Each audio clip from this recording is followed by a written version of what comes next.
My father took a good look at us. Then he sat me down on his lap and said something that I will never forget.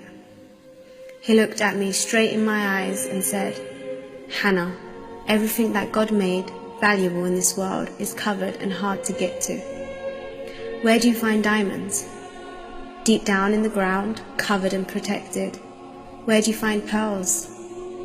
Deep down at the bottom of the ocean, covered up and protected in a beautiful shell. Where do you find gold?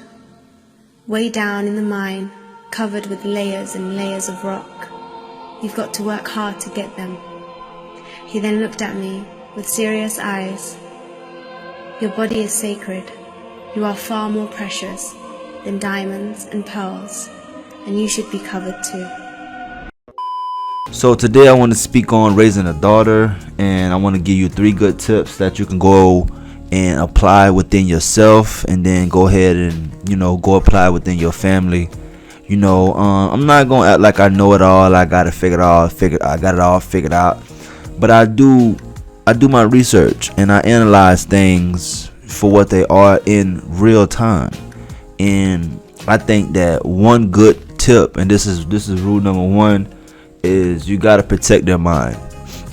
You gotta protect their mind, because there's a confidence man waiting to prey on, a weak-minded young woman.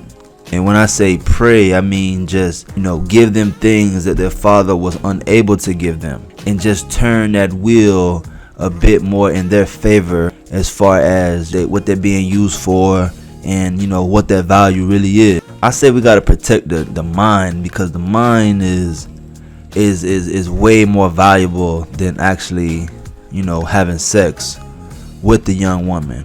Because once you got her mind, you kind of have her under your spell, and based off what type of cat you is, what type of guy you are, good guy got good habits, bad guy got bad habits.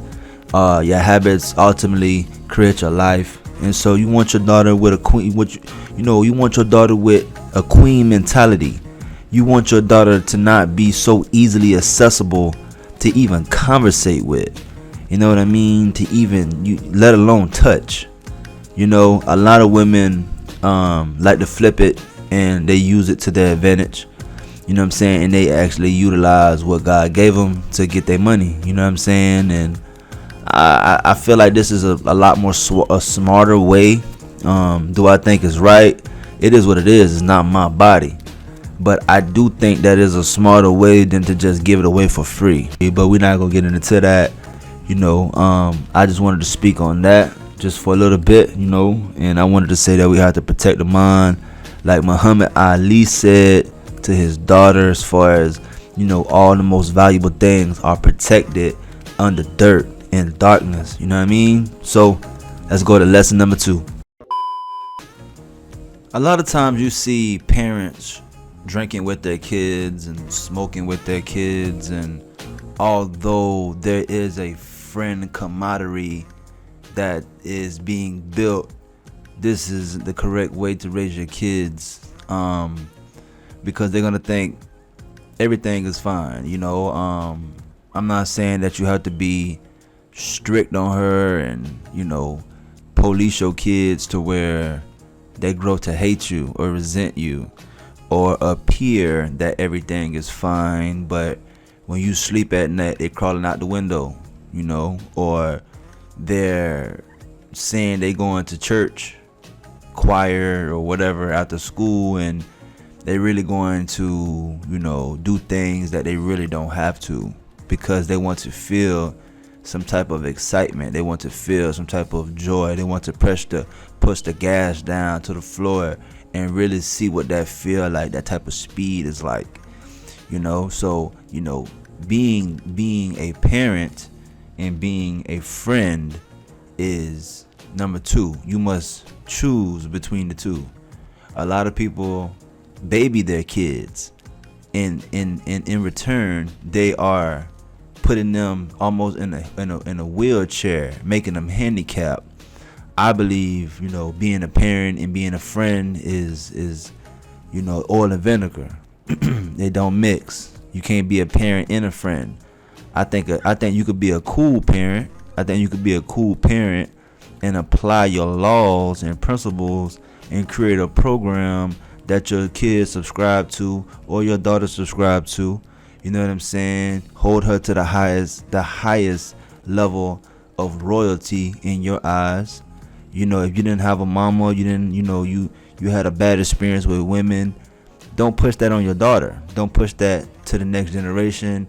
If you've lived a good life, if you've been spoiled all your life, you never had to work for anything, you know what I'm saying? Don't make that mistake with the next kids that you bring into this world. You know what I mean? So yeah, for number 2, I would say you have to pick between being a friend and a parent. And of course, the correct answer is to study how to really be a parent. Go read books, you know, as I'm doing right now, and go look into things to give your child inspiration, aspirations, you know, discipline, dedication, you know what I'm saying, and being able to have initiative. You shouldn't have to tell your child at 19, 20, 21 to be taking out the garbage in the kitchen. You know what I'm saying? If they still living with their mama, you know, or if they even 14 or 15, you shouldn't have to tell them to get up for school, get your clothes ready for the next day. You know what I'm saying? Take care of yourself, hygienes. You know, I shouldn't have to tell you to go get deodorant. That should already be something that's within you to want to take care of yourself. But if you too nice with them, they'll just be whatever, be wild. You know what I'm saying?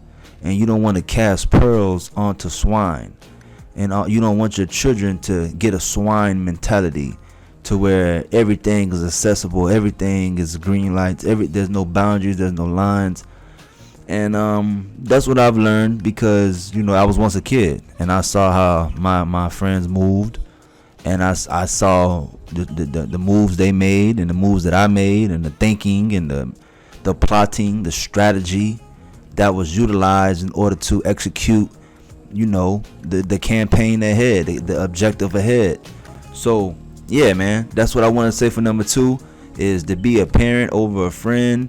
And it's not what you do, it's how you do it. It's not what you say, it's how you say it. You know what I'm saying? You know, you could be respectful, but still apply a program. You know, and I that's what I gotta say for number 2. Let's go on to number 3. Number 3 is you must treat her like royalty so she has a standard. There are a lot of women, you just won't catch them without the nails done, their hair done. You won't catch them without, you know, a certain type of standard. You know what I mean? Like, and it's just how they was brought up, you know. And you know, this is the things that we have to be consistent upon within our daughters, within our children, all around. It's just, you know, opening the door, just treating her, talking to her with respect, not raising your voice. You know what I'm saying? Being able to apply pressure, but being able to understand that she is a woman. You know what I mean? And she has to know what a sucker look like.